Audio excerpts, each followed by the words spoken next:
Welcome into the latest edition of Extra Time. We've got Jules, Craig and Stevie with us to answer your questions. We've got some Scottish stuff as well in tonight's edition. We've had a little bit of Celtic talk already on the show. Oh, Scottish pies, no? Not Scottish pies, no. Scottish starting 11s, though. Just a little teaser of what's coming up.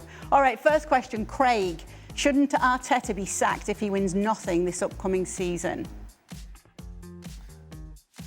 You think so? Aye. Well, I mean, I think that's how a long very. can you give him? I know, but I think that's a very general statement, isn't it? This will be 6 years, Craig. No.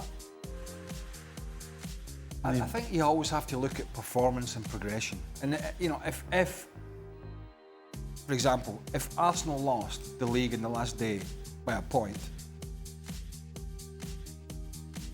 okay, that would be a failure. But so that's a difficult. I think that's a difficult question to answer. I mean, the chances are, I mean, he might be. I don't know if he would be or not.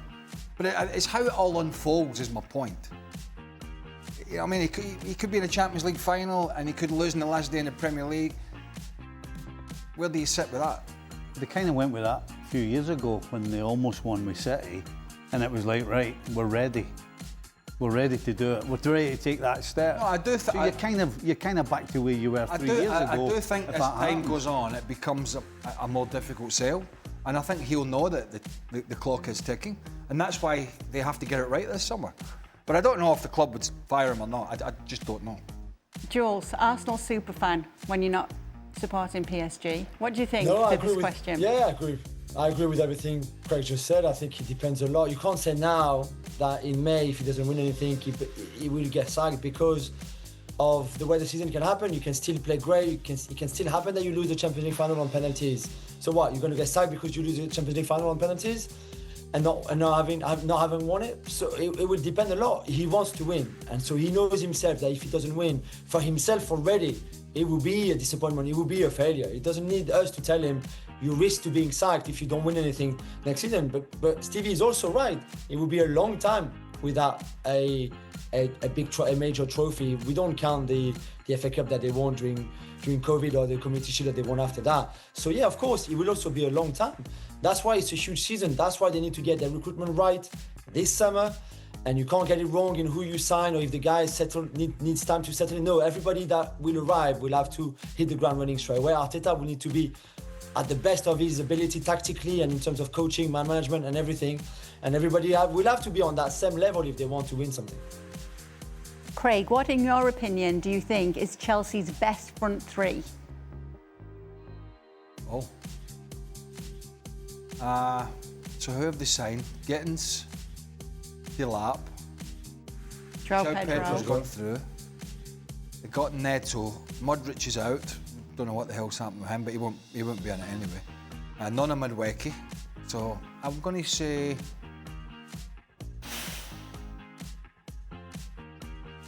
Gittins, Pedro, Neto. I don't know. Stevie, help me. I don't know whether Gittins would come in straight away, would he?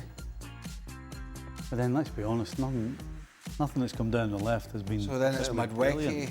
Neto, Delap or Pedro. Probably João Pedro. Probably Pedro up front, absolutely.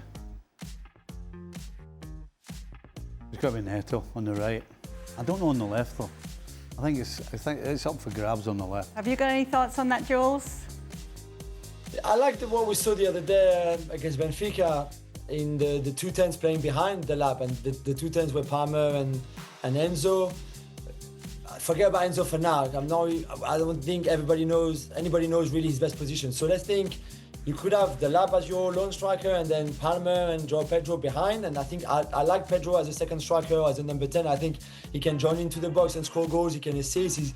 He's good creatively. He's very good technically. He can hold the ball. There's a lot of things that he can do even behind the striker. And then you could have whipped with Cucurella and Neto, for example, and the back three, and Caicedo and Lavia in your midfield too, in your double pivot. I think I liked what I saw in terms of structure against Benfica, for example, in what I've just said. So you could put Pedro for Enzo, and I think that team would look really good. For Craig and Stevie, how well would an all-time Scotland starting 11 fare at a World Cup? Yeah, very well. Absolutely. I think. Well, I'm going to say. Hold on. Here, I've got one question, right? I've only got one spot that I'm not 100% sure of. I mean, I don't remember. Ronnie Simpson back in the day would be the best goalkeeper, but even Ronnie wasn't. You could say an all-time Scotland 11. You know, some of the teams in the early days, the Scotland teams, you wouldn't get much more talented than that, even if you cobbled together an 11. And Scotland have never done anything at major tournaments. Even with Jim, and people won't know this, Jim Baxter and Dennis Law, and then Kenny Dalglish, and all that. It's amazing that they've never, even with some of the best players that played in Europe at the time, I'm talking years ago, never been out the group stage of a major tournament. It's quite... Was it the unfair conditions that they were put in, like Mexico '86? I wouldn't blame the conditions whatsoever. It was a pleasure to play in the World Cup, if you don't mind. Thank you. I'm going to ask Jules this next question. You'll understand why. Who's your pick to win the Club World Cup? Hey! Oh, God. Sorry. Let me guess. I didn't ask for this question. I was given this question. It's not... Go on, mate. Go on. More seriously, I think the winner of the PSG Bayern tie, and I think this is very competitive tie. I don't think it's like a straightforward PSG are going to win because they've been so good in the last few weeks, etc.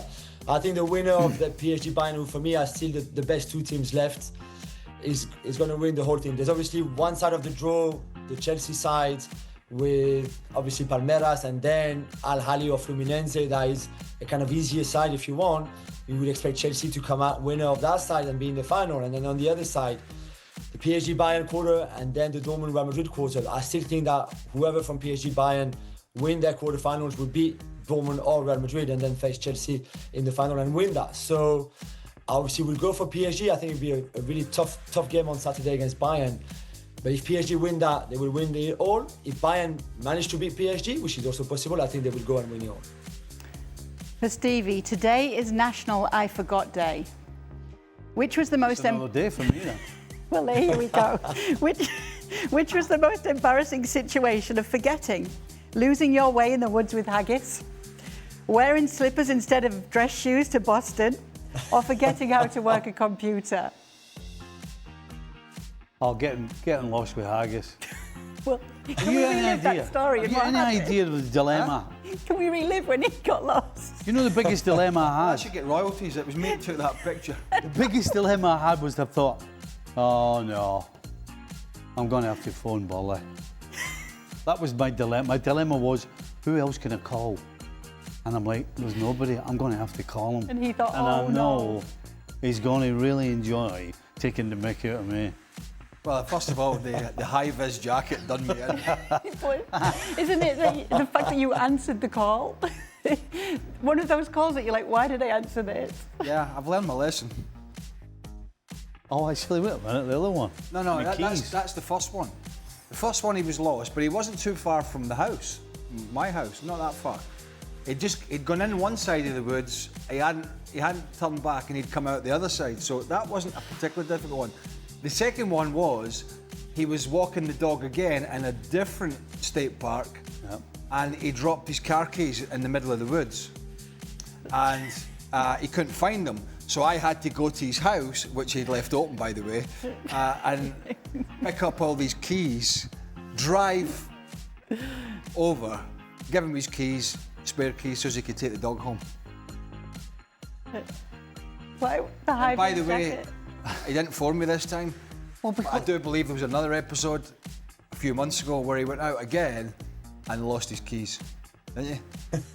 At the reservoir. Do you know what? It was on the anniversary. This is spooky.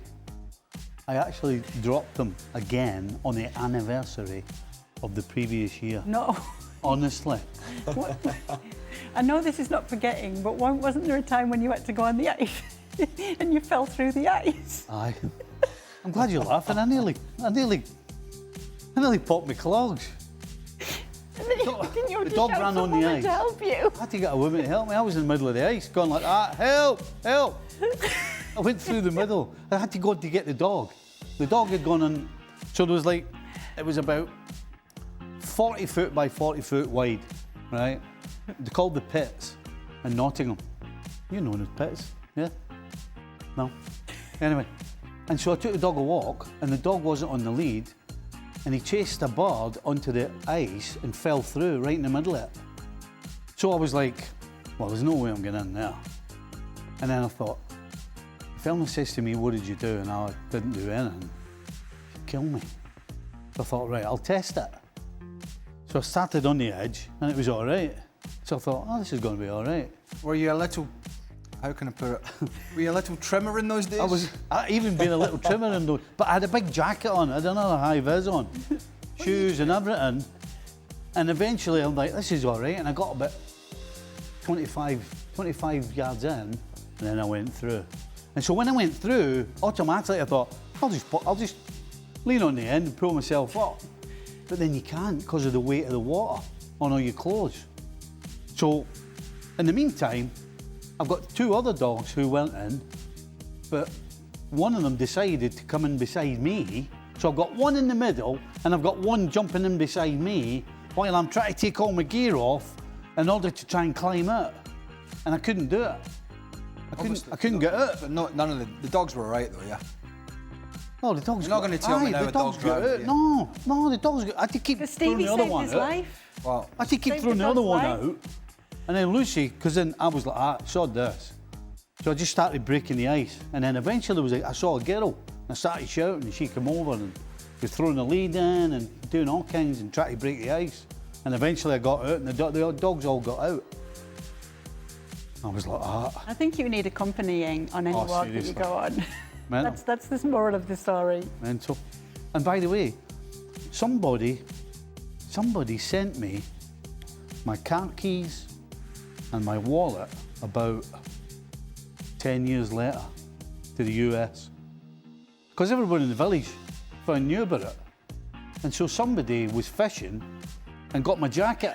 I pulled the jacket out and got my wallet and actually sent my wallet. Because What's the point of that? in the local pub, I knew everybody in the pub.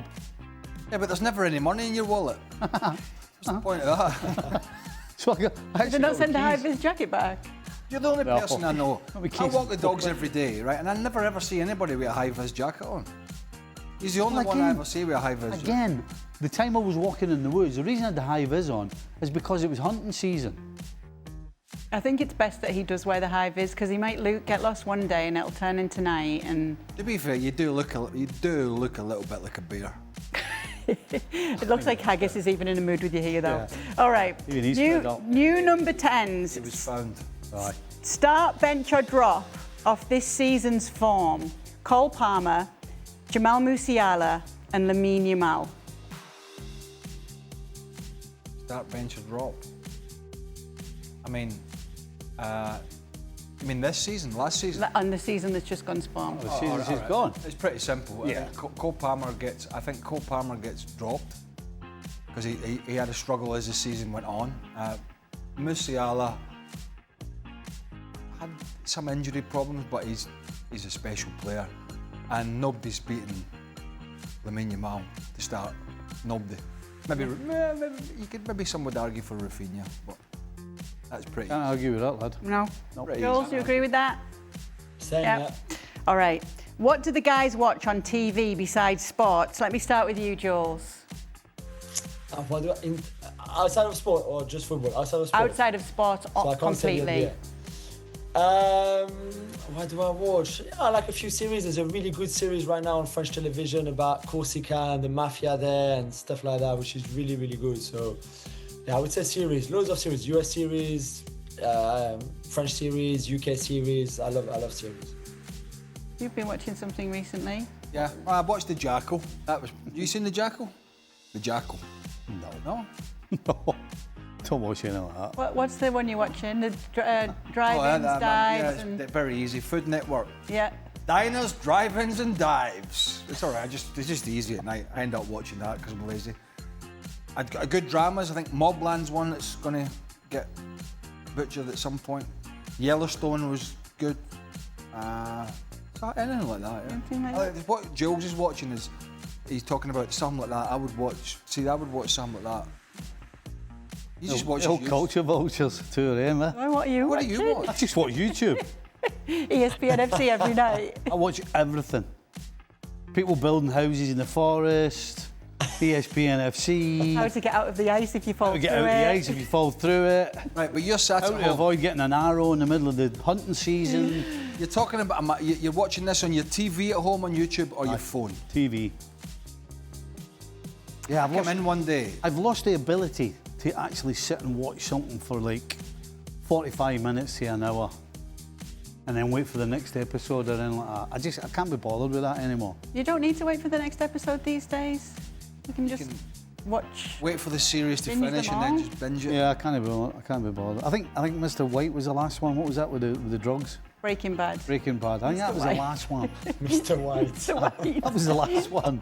I think I sat through. That was a while back. So technically you're like the youth of today. Correct. Your attention span.